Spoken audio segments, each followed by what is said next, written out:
Il y a un faible royaume, un petit groupe de personnes faibles. Ce petit groupe, les gens sont TRS peu nombreux, tel point que, peut-être seulement, quelques dizaines de personnes, ce petit groupe doit devenir une grande nation. Dans la Bible, dans le livre d'Ésaïe, chapitre 60.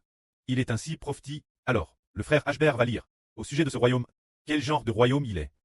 Il est dit ici, le soleil, le jour, ne sera plus ta lumière, et la lune, la nuit, ne te clairera plus de sa clare. L'Éternel sera ta lumière ternelle. Ton Dieu sera ta gloire. Ton soleil ne se couchera plus, et ta lune ne se retirera plus. Car, l'Éternel sera ta lumière ternelle, et tes jours de tristesse prendront fin.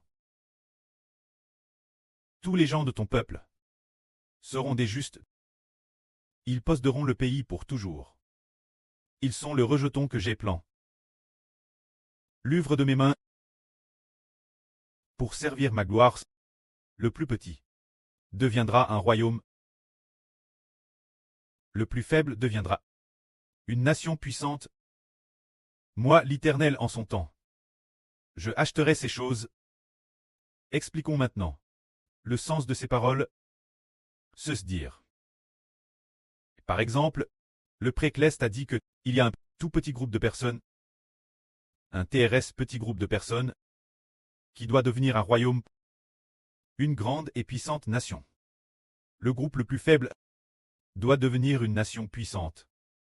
Et l'Éternel Dieu va en son temps taire ces choses. Alors, ce petit pays est au début de cette âne, ou la fin de l'âne dernière. Le frère Ashbert parlait de la nation spirituelle d'Israël, qui d'un petit pays faible deviendrait une grande nation quand. Là, sur Jorwan a vu une ligne de texte qui disait « L'Éternel étera ces choses ». Là, sur a vu cette ligne de texte, par exemple, prenons un exemple. Par exemple, la Chine où nous résidons et journons temporairement. Alors, en Chine, qui est-ce qui détient le pouvoir et la gouverne? Ah, c'est le régime rouge.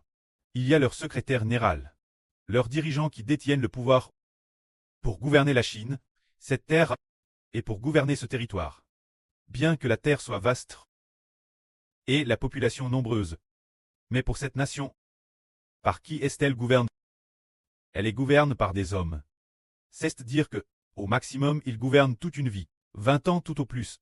Ou alors ils gouvernent 30 ans, puis cette personne décède, et alors, une nouvelle personne prend la relève. En prenant la relève, ceux qui restent longtemps font peut-être 2 ou 3 mandats. Au maximum 20 ans. Après cela, ce sont d'autres personnes pour succéder.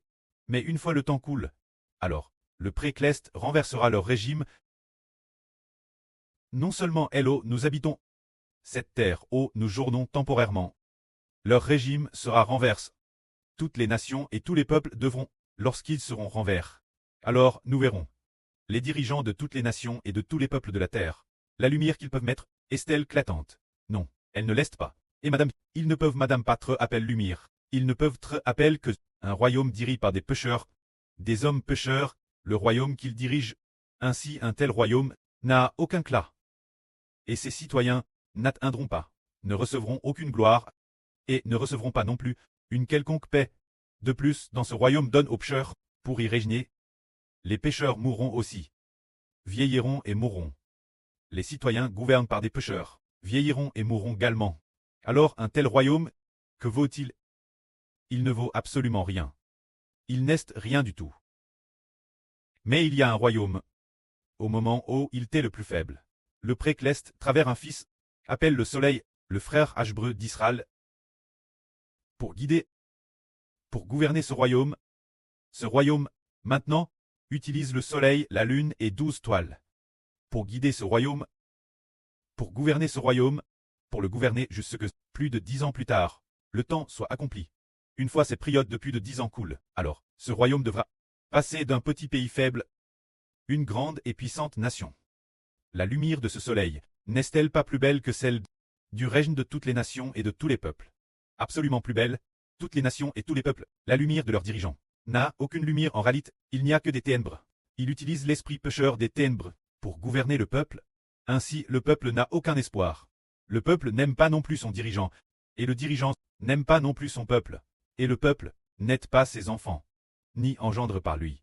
De plus, sa position de dirigeant n'est-ce que le résultat d'une lection temporaire. Et puis, il a tenu comme dirigeant, comme chef de l'État. Le prochain mandat ne sera pas fortement pour lui. Alors il ne s'en soucie pas. Il se soucie seulement de terminer son mandat. Une fois ce mandat terminé, il se peut qu'il veuille aussi continuer pour un second mandat. Généralement, dans la plupart des pays, on ne peut faire que 2 mandats. Une fois ces 2 mandats terminés, il n'a plus sa chance. Il doit aider sa place un autre. Ainsi, il ne se souciera pas non plus de son peuple. De plus en lui, il n'a pas l'esprit de Dieu, ni l'esprit du Seigneur Christ. C'est pourquoi le royaume qu'il dirige ne sera pas beau, ne sera pas belle. Prenons par exemple, quel point une épouse est belle dépend de son mari. Si son mari est extrêmement beau, alors cette épouse sera très belle. Quand ce que le frère Héber appelait épouse est souvent compare un pays, et le mari est compare au roi de ce pays. Par exemple, l'époque de David. Le roi David était extrêmement beau, il avait la sagesse de Dieu, et la gerce de Dieu en lui.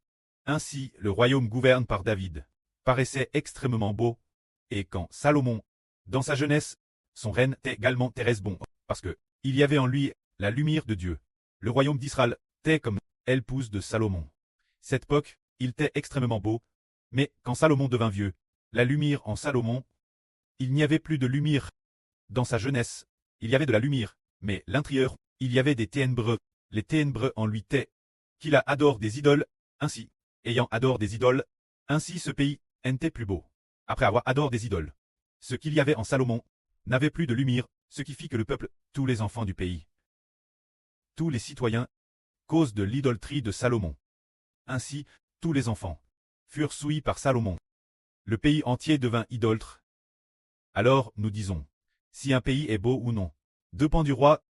Par exemple, si un pays est extrêmement beau, c'est que ce roi est extrêmement beau, alors le pays est beau. Alors, si un pays, bien que TRS grand, mais le roi n'a pas la lumière de Dieu, dans ce cas, son régime, ce pays, sera bien détruit. Détruit cause de quoi? Parce que le dirigeant n'a pas de lumière en lui. Le peuple vit dans les ténèbres. Une fois le temps de Dieu venu, il détruit le pays. Par exemple, comme dans l'Ancien Testament. Dans l'Ancien Testament, le royaume d'Israël, d'abord, sous le règne de David, était extrêmement stable et extrêmement prospère au début du règne de Salomon. La prospérité atteignit son apogée. Salomon devint sombre, adora des idoles et abandonna Dieu. Alors les ténèbres envahirent le pays. Le pays tend dans les ténèbres. Le pays fut divisé en 2. Ainsi, le royaume de Juda au sud avait encore parfois un tout petit peu de lumière. Alors, sa durée de vie fut un peu plus longue. Le royaume d'Israël au nord fut d'abord gouverné par la maison de Jéroboam. Régna sur le royaume d'Israël du nord. Mais la famille de Jéroboam, ils adoraient des idoles, ils adoraient les veaux d'or. Ainsi très vite, lorsqu'arriva le fils de Jéroboam, eh bien, le royaume n'appartint plus la famille de Jéroboam. Au contraire, son fils fut tué, toute sa famille. Tous les hommes furent tués. Juste après, ce fut une autre famille qui n'était pas de la ligne d'origine, qui régna sur Israël. Une autre famille vint régner sur Israël. Alors, cette autre famille, qui a régné sur Israël, ne régna que sur 2 générations. La deuxième nation. Alors, les gens assassinèrent ce personnage de la seconde nation, assassinèrent le roi, et détruisirent le royaume, détruisirent tous les membres de la famille royale.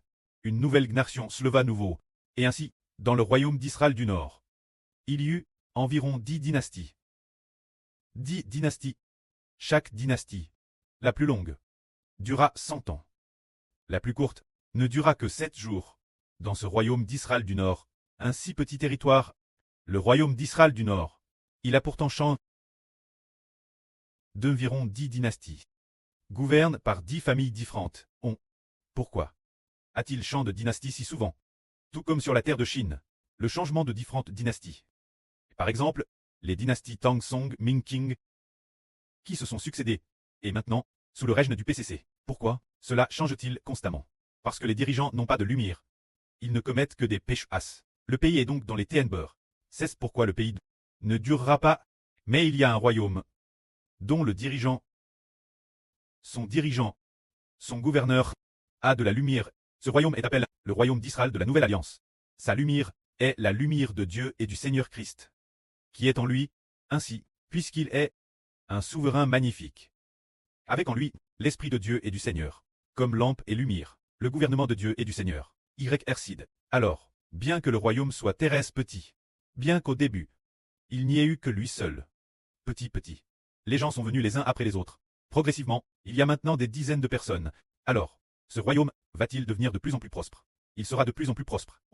Car tous ceux qui appartiennent, ce royaume, reçoivent la lumière du souverain, la lumière du chef de ce royaume, se dire, la lumière du soleil, et par la suite, la lumière de la lune, le rayonnement de la lumière de 12 toiles, la lumière qui est en eux, provient entièrement de l'Éternel Dieu, et de l'Esprit du Seigneur Christ comme lumière. Ainsi, cette nation brille continuellement, devenant de plus en plus resplendissante.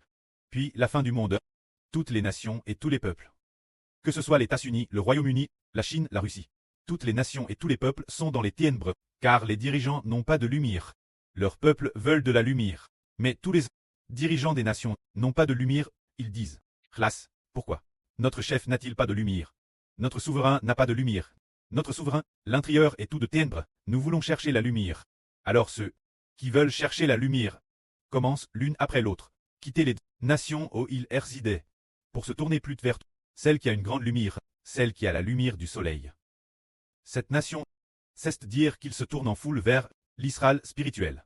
C'est pourquoi cette nation va devenir de plus en plus prospère, de plus en plus prospère, car la lumière de l'Éternel le précleste, et la lumière du Seigneur Jésus-Christ sont au-dedans d'elle, permettant tous les enfants de la nation de recevoir le rayonnement de la lumière. En fait, la lumière est une personne. Par exemple, le Seigneur Jésus-Christ est une grande lumière. Le frère Héber est une grande lumière. C'est le Seigneur, c'est l'Esprit du Seigneur et du précleste, qui est en lui. Le frère Héber brille alors pour clairer cette nation. Ainsi, cette nation, entre les mains du frère Héber, passe de la faiblesse à la prospérité. Finalement, quel point devient-elle prospère? Si prospère que Dieu dit, waouh, cette nation est une nation de lumière. Cette nation, tous aiment la lumière. Cette nation est toute entière, si prise de lumière, marchant sur le chemin de la justice. Puisqu'il en est ainsi, la nation établie par ce fils Héber, tous ses enfants sont mes enfants. Alors autant devenir leur Dieu, habiter au milieu d'eux, habiter au milieu d'Israël, traire de la nation d'Israël, trait, le Dieu de la nation d'Israël. Je veux habiter pour toujours au sein de la nation d'Israël. Ainsi le Seigneur, le pré et le Seigneur, le pré et le fils du pré, notre Seigneur Jésus-Christ, habiteront également ensemble dans cette nation. Ainsi, au début il y avait le soleil, la lune, et la lumière de 12 toiles, pour clairer cette nation, plus tard dans le nouvel univers et la nouvelle terre. Eh bien, le Créateur, la lumière de Dieu, la nation claire, personnellement, le Fils unique du Créateur, la lumière du Seigneur Christ, le royaume qu'il claire lui-même. Ainsi, la lumière de ce royaume est l'univers entier et toutes choses. Brilleront tous grâce l'éclat de ce royaume, illuminant tout dans l'univers, n'importe quel endroit. Ce moment-tel, au tout début c'était le frère Ashbert qui paissait, la surlune qui assistait, les frères des 12 toiles qui assistaient également, le royaume ainsi guide. Plus de 10 ans plus tard, Dieu dit, bien, ce royaume est le royaume du soleil, de la lune et des 12 toiles. Alors faisons alliance pour qu'il soit sous mon nom, et devienne le royaume sous mon nom. Je veux être le Dieu de ce royaume. Ainsi donc, l'origine c'était la lumière d'Israël, la lumière de la lune, la lumière des 12 toiles, plus tard c'est la lumière de Dieu le Créateur, et la lumière du Seigneur Jésus-Christ, qui claire personnellement. Alors ce royaume n'est-il pas un royaume magnifique? C'est un royaume magnifique. Et puisque ce royaume, par la suite est aride, finalement sous le nom du Dieu unique, et le nom du Seigneur Jésus-Christ. C'est pourquoi ce royaume mettra une lumière d'un éclat incomparable. Toutes les nations et tous les peuples n'ont pas la lumière de Dieu en eux. Perçant la lumière du précleste et du Seigneur, brille travers le frère Ashbert. L'avenir, Dieu clairera personnellement. Le Seigneur Jésus-Christ le clairera personnellement. Alors, ce royaume sera d'une gloire incomparable. Les enfants de ce royaume seront un royaume d'une joie incomparable. Que la gloire soit auprès et au Seigneur. Amen.